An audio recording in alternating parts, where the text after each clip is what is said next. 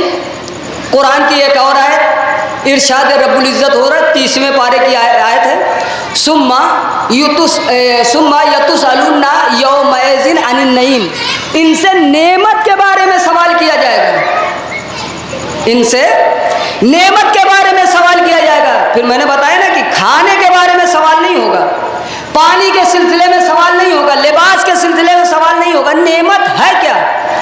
بھائی سورہ رحمان آپ برابر پڑھتے ہیں، ایک آیت ہے جو برابر تکرار ہوتی ہے، فَبِأَيِّ آلَاءِ رَبِّكُمَا تُكَذِّبَانِ، تم اللہ کی کن کن نعمتوں کو جھٹلاؤ گے؟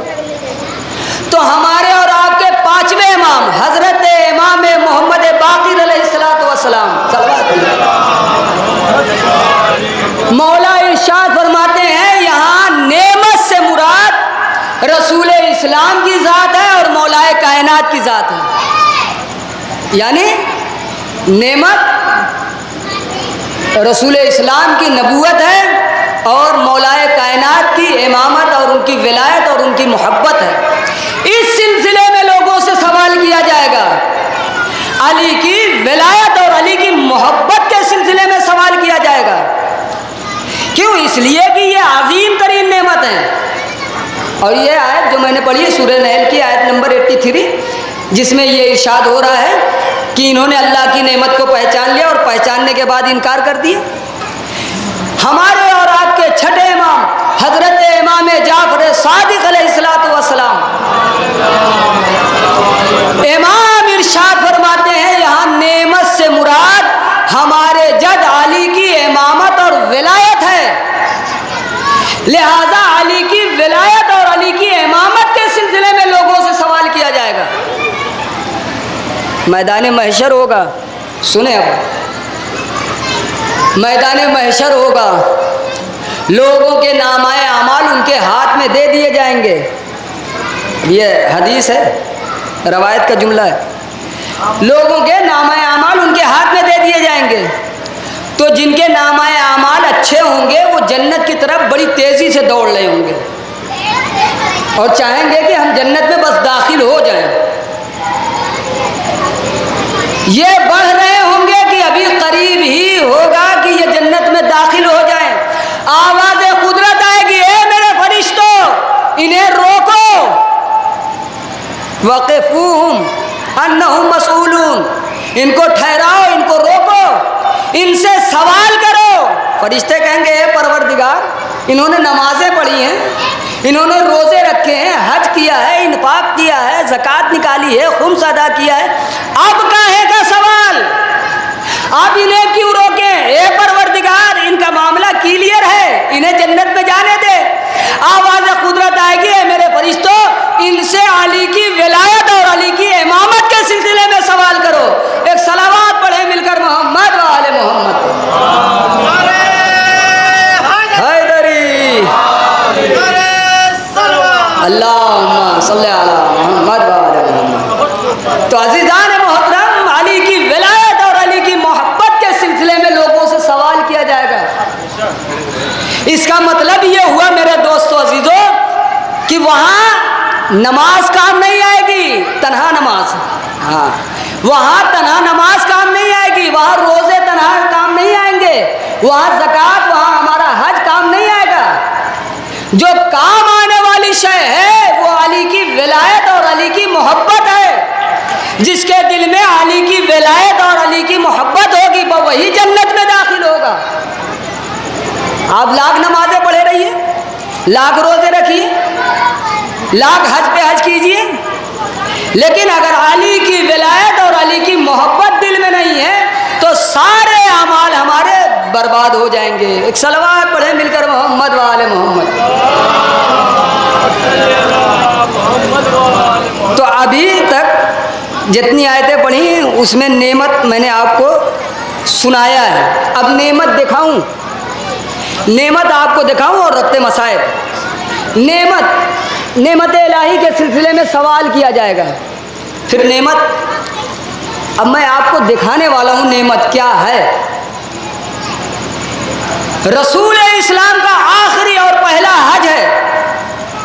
حج کی واپسی کے بعد رسول اسلام کا قافلہ میدان غدیر خم پر روکا گیا. آیت نازل ہوئی بسم اللہ الرحمن الرحیم یا ایھا الرسول بلغ ما انزل الیک من ربک. اے میرے رسول پہنچا دیجئے اس چیز کو جس کا آپ کو حکم دیا جا چکا ہے. جب یہ آیت نازل ہوئی تو پیغمبر اسلام نے اپنے صحابہ سے کہا کہ ممبر لاؤ. اب یہاں سے بیدار ہو جائے تھوڑی دیر بس ربط مسائل. رسول اسلام نے اپنے صحابہ سے کہا جو جلیل القدر صحابی تھے ان سے کہا کہ ممبر لاؤ. کہنے لگے یا رسول اللہ ہم یہاں ممبر کہاں سے لائیں؟ بھائی میں اگر یہاں پہ بیٹھ کے مجلس پڑھ رہا ہوں اس وقت اور میں آپ سے کہوں کہ ممبر لاؤ تو آپ جائیں گے عزا خانے سے ممبر اٹھا کے یہاں لے آئیں گے؟ کوئی مشکل نہیں ہے، ممبر آ جائے گا. رسول اسلام کہہ رہے ہیں کہ ممبر لاؤ. اچھا اگر میں یہاں سے چل کر اکبر پور کے چوراہے پر آپ سے کہوں کہ ممبر لاؤ مجھے ایک اہم بات کہنی ہے تو آپ کہیں گے کہ شاید مولانا کا دماغ کھسک گیا ہے، مولانا پاگل ہو گئے، یہاں ممبر لے کے آئیں. میں نے کہا یا رسول اللہ آپ نے کہا کیوں کہ ممبر لاؤ؟ یہ ناممکن ہے کہ آپ کے صحابہ یہاں ممبر لے کے آئیں. کہا ممبر لا نہیں سکتے؟ کہا نہیں. کہا ممبر بناؤ، ممبر بناؤ. کہنے لگے یا رسول اللہ ہم بنائیں کیسے؟ وسائل موجود نہیں ہیں. بھائی کیلے ہوں تختے ہوں تو ممبر بنے. وہاں چٹیل میدان جہاں ریت ہی ریت ہے، درخت کا کوئی نام و نشان نہیں، کانٹے دار درخت ہیں جس سے ممبر تیار نہیں ہو سکتا. میں نے کہا یا رسول اللہ پھر آپ نے کہا کیوں؟ اچھا آپ تو فخر سلیمان ہیں، سلیمان کا ایک وصی جو چشم زدن میں تخت بلقیس لے کے آ گیا، آپ فخر سلیمان ہیں، آپ مدینے سے ممبر اٹھوا لیجئے. تو عجب نہیں کہ رسول اسلام آواز دیں. نادان آج ان صحابہ کو بتانا یہی ہے کہ جب تم ایک ممبر نہیں بنا سکتے تو صاحب ممبر کیسے بنا سکتے ہو؟ ایک صلوات پڑھیں مل کر محمد و آل محمد. جب تم یہ قدرت نہیں رکھتے کہ ایک ممبر بنا سکو تو صاحب ممبر اپنے طریقے سے کیسے بنا لو گے؟ تو عزیزان محترم، اور اس کے بعد رسول اسلام نے فصیح و بلیغ خطبہ دیا. کہا نا کہ اونٹوں کے کجاؤں کا ممبر بناؤ. ممبر تیار ہوا، رسول اسلام جلوہ افروز ہوئے، ایک طویل ترین خطبہ دیا. خطبہ دینے کے بعد رسول اسلام نے تمام حاجیوں سے کہا یہ بتاؤ کہ کیا میں تمہارے نفسوں پر تم سے زیادہ حاکمیت نہیں رکھتا؟ سب نے ایک آواز میں کہا یا رسول اللہ آپ ہمارے نفسوں پر ہم سے زیادہ حاکمیت رکھتے ہیں. جب یہ اقرار لے لیا پیغمبر اسلام نے، اب مولا کائنات کو اپنے دونوں ہاتھوں پر اٹھایا، اٹھا کے کہا من کن تو مولا ہو فہذا علی مولا. جس کا میں مولا ہوں اس کے یہ علی مولا. تو عزیزان محترم اس پہ بحث نہیں کرنا ہے کہ مولا کے معنی کیا ہیں. کسی نے مولا کے معنی غلام کہا، کسی نے آقا کہا، کسی نے کچھ کہا. بھائی جو جس معنی میں رسول اسلام مولا ہے اسی معنی میں مولا کائنات مولا ہے. من کن تو مولا ہو فہذا علی مولا. جس کا میں مولا اس کے یہ علی مولا. اب نعمت دکھانا ہے مجھے. جب مولا کائنات کی ولایت کا اعلان رسول اسلام نے میدان غدیر خم میں کر دیا، اب آیت نازل ہوئی الیوم اکملت لکم دینکم واتممت علیکم نعمتی. آج دین ہم نے کامل کر دیا. اچھا ایک بات اور رک کے کہوں، تھوڑا بیدار ہو جائیں. کیا کہا کہ آج کے دن ہم نے دین کو کامل کر دیا. کیا اس سے پہلے دین کامل نہیں تھا؟ تو آپ کہیں گے مولانا دین تھا مگر کامل نہیں تھا. قرآن کہہ رہا ہے نا کہ آج کے دن ہم نے دین کامل کر دیا. اس کا مطلب یہ ہے کہ دین تھا مگر کامل نہیں تھا. تو عزیزان محترم پھر رسول اسلام کے سلسلے میں آپ کا کیا خیال ہے؟ بھائی دین لانے والے رسول اسلام، کیا معاذ اللہ ثم معاذ اللہ رسول اسلام کی ذات ناقص تھی؟ کیا رسول اسلام کی ذات ناقص تھی؟ کہا صاحب سوچ نہیں سکتے، یہ خیال بھی پیدا نہیں کر سکتے کہ رسول اسلام کی ذات ناقص تھی۔ تو عزیزان محترم، جب دین نامکمل تھا تو کسی ناقص کے حوالے نہیں کیا، اور جب دین کامل ہو گیا تو کسی ناقص کے حوالے کر جاتے۔ ایک صلوات پڑھیں مل کر محمد والے محمد حیدری زندہ آباد، زندہ آباد، زندہ آباد، زندہ آباد، زندہ آباد، زندہ آباد، اللہم صلی علی محمد وآل محمد۔ جب دین کامل نہیں تھا تو کسی ناقص کے حوالے نہیں کیا، جب دین کامل ہو گیا تو کسی ناقص کے حوالے کیسے رسول اللہ کر جاتے؟ تو عزیزان محترم، آیت نازل ہوئی، آج کے دن ہم نے دین کامل کر دیا، نعمتیں تمام کر دی۔ آج کے دن ہم نے دین کامل کر دیا، نعمتیں تمام کر دی۔ تو عزیزان محترم، معلوم یہ ہوا کہ نعمت سے مراد علی کی محبت اور علی کی ولایت ہے۔ ایک صلوات پڑھیں مل کر محمد والے محمد۔ اور عزیزان محترم، اسی ولایت کو جھٹلانے کے لیے، اسی ولایت کا انکار کرتے ہوئے لوگوں نے رسول اسلام کی آنکھ بند ہونے کے بعد اہل بیت پر بڑے ستم ڈھائے۔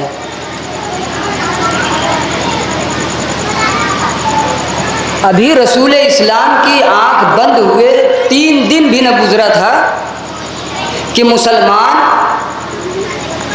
رسول کی بیٹی کے دروازے پر آگ اور لکڑی لے کے جمع ہو گئے۔ تاریخ اور آگے بڑھی، ہماری اور آپ کی شہزادی امت سے یہ غم لے کے دنیا سے گزر گئی۔ مولائے کائنات کو مسجد کوفہ میں ضربت لگی، مولائے کائنات اس زخم کو لے کر اس دنیا سے رخصت ہوئے۔ تاریخ اور آگے بڑھی، امام حسن علیہ السلام کو زہر دغا سے شہید کیا گیا، اور وصیت کے مطابق روضہ رسول میں دفن کرنا تھا، لیکن مسلمانوں نے رسول اسلام کے اس نواسے کے ساتھ وہ سلوک کیا کہ جنازے پر تیروں کی بارش کی گئی۔ جنازہ لوٹ کے، پہلی مرتبہ تاریخ کا پہلا جنازہ ہے جو قبرستان سے لوٹ کر دوبارہ گھر آیا، اور ماں کے پہلو میں دفن کیا گیا۔ تاریخ اور آگے بڑھی، حسین کو مدینے میں چین سے رہنے نہ دیا گیا۔ عزاداران مظلوم کربلا، آج زمانہ ہم سے پوچھے کہ ہم روتے کیوں ہیں؟ ہم روتے اس لیے ہیں کہ اہل بیت کو رونے نہیں دیا گیا، اہل بیت پر ستم ڈھائے گئے، اہل بیت کے حق کو غصب کیا گیا۔ عزاداران مظلوم کربلا، حسین کربلا کے میدان میں آئے اور آ گئی عاشور کی وہ گھڑی جب حسین ایک ایک انصار کے لاش اٹھا کے خیمے میں لا رہے ہیں۔ ایک وقت حسین پر وہ آیا کہ جب حسین اپنی گود کے پالوں کی لاشیں کربلا کے میدان میں اٹھا رہے ہیں۔ عزاداران مظلوم کربلا، اب حسین ہیں اور حسین کی تنہائی۔ ایک مرتبہ حسین نے آواز استغاثہ بلند کیا، حل من ناصر ینصرنا، ہے کوئی جو ہماری مدد کے لیے ہے؟ عزاداران مظلوم کربلا، حسین کی آواز استغاثہ میں وہ درد تھا کہ ششمائے نے اپنے آپ کو گہوارے سے گرا دیا، بیویوں میں کوہرام برپا ہوا۔ حسین در خیمہ پہ آئے اور آن کر کے کہا، اے میری بہن زینب، میری زندگی میں رونے کا سبب کیا ہے؟ بہن نے آواز دی، اے بھیا، تمہاری آواز استغاثہ میں وہ درد تھا کہ علی اصغر نے اپنے آپ کو گہوارے سے گرا دیا۔ اے عزاداران مظلوم کربلا، حسین نے ارشاد فرمایا، اے بہن زینب، لاؤ میرے بچے کو میرے حوالے کر دو، میں نے اپنے بچے کا مقصد سمجھ لیا۔ عزاداران مظلوم کربلا، کربلا کی جلتی ہوئی دھوپ چلچلاتی ہوئی گرمی، ایسے میں حسین کے ہاتھوں پر ایک ششماہا ہے. حسین نے ابا کے دامن سے ششماہے کو ڈھکا اور فوج اشکیا کی طرف آئے اور آن کر کے کہنے لگے. وہ حسین کی مظلومیت دیکھیں میرے دوستو عزیزو. دیکھو مصائب سننے کی چیز نہیں ہے، احساس کر لیں مصائب ہو گیا، چند آنسو قطرے آپ گر جائیں اور رومال زہرا کی زینت بن جائے کافی ہے.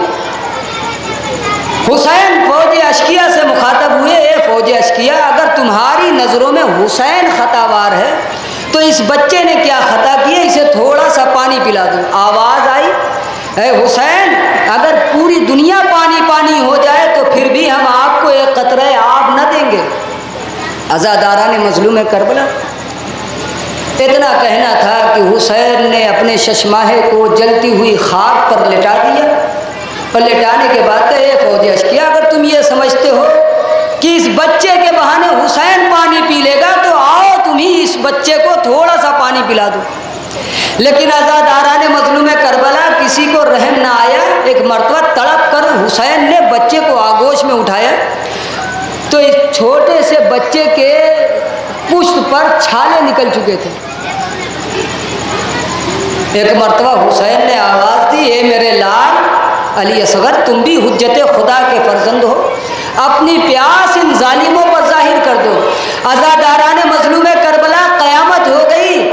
ششماہے نے اپنی سوکھی زبان سوکھے ہوئے ہونٹوں پر پھیرنا شروع کیا. فوج اشکیا منہ پھیر پھیر کر رونے لگی. جب یہ بگڑا ہوا ماحول عمر سعد نے دیکھا تو آواز دی، آئینہ آئینہ ہرملا اقطع کلام الحسین. اے ہرملا تو کہاں ہے؟ حسین کے کلام کو قطع کر دے. لو عزاداران مظلوم کربلا، حسین کے ہاتھ میں ششماہا ہے، ادھر ہرملا کے ہاتھ میں تیر شوبہ ہے. اس نے عزاداران مظلوم کربلا اب تیر رہا کرنا چاہتا ہے مگر تیر خطا کر رہا ہے. کہنے والے نے کہا، اے ہرملا، جب ہم سے کوئی پوچھتا تھا کہ سب سے بڑا بہادر عرب میں کون ہے تو ہم تیرا نام لیتے تھے، یہ آج تیرا تیر خطا کیوں کر رہا ہے؟ کہا تم نہیں جانتے، جب میں تیر چلانا چاہتا ہوں تو کبھی رسول اللہ سامنے آ جاتے ہیں. اے ہرملا، اس بچے نے کیا خطا کی ہے؟ ارے اسے تیر نہ مارنا، اسے تھوڑا سا پانی پلا دے. ہرملا کہتا ہے کبھی علی مرتضیٰ آ جاتے ہیں، کبھی ایک نقاب پوش معظمہ آ جاتی ہے. اے ہرملا، ارے اس بچے نے کیا خطا کی ہے؟ اسے تھوڑا سا پانی پلا دے. لیکن عزاداران مظلوم کربلا اب جو ہرملا نے چلے کمان میں تیر کو جوڑا اور رہا کیا، سنسناتا ہوا تیر گولوئے علی اصغر کو چھیدتا ہوا بازو حسین میں پیوست ہوا. اے عزادارو، بچے کے گلے میں تیر پیوست نہ ہوا بلکہ بچہ تیر سے ذبح ہو گیا. بچہ تیر سے ذبح ہو گیا. حسین نے بچے کا خون لیا، آسمان پر چڑھا ڈالے. آواز آئی، اے حسین، اگر خون نحق کا ایک قطرہ آسمان پر آ گیا تو تا قیامت بارش نہ ہوگی. مجبور ہو کر حسین نے زمین پر ڈالنا چاہا. آواز آئی، اے حسین، اگر خون نحق کا ایک قطرہ زمین پر آ گیا تو تا قیامت دانا نہ اگے گا. اے عزادارو، آج جو کچھ ہم کھا پی رہے ہیں وہ علی اصغر کا صدقہ ہے اور علی اصغر باب الحوائج ہیں. جو مرادیں مانگنا ہو علی اصغر سے مانگیں، اس لیے کہ یہ باب المراد ہیں، باب الحوائج ہیں. عزاداران مظلوم کربلا مجبور ہو کر حسین نے بچے کا خون اپنے چہرے مبارک پر ملا اور ملنے کے بعد مدینے کا رخ کیا. اے نانا رسول اللہ، ارے کل میں آپ سے میدان محشر میں اسی انداز سے ملاقات کروں گا. اے نانا، آپ کی امت نے میرے ششماہے کو بھی نہ بخشا. عزاداران مظلوم کربلا اب حسین کو بہت سخت منزل ہے. اب حسین بچے کو لے کر در خیمہ پر آئے، لیکن تاریخ کہتی ہے کہ حسین کبھی آگے بڑھتے ہیں کبھی پیچھے ہٹتے ہیں اور کہتے جا رہے ہیں، انا للہ و انا الیہ راجعون، انا للہ و انا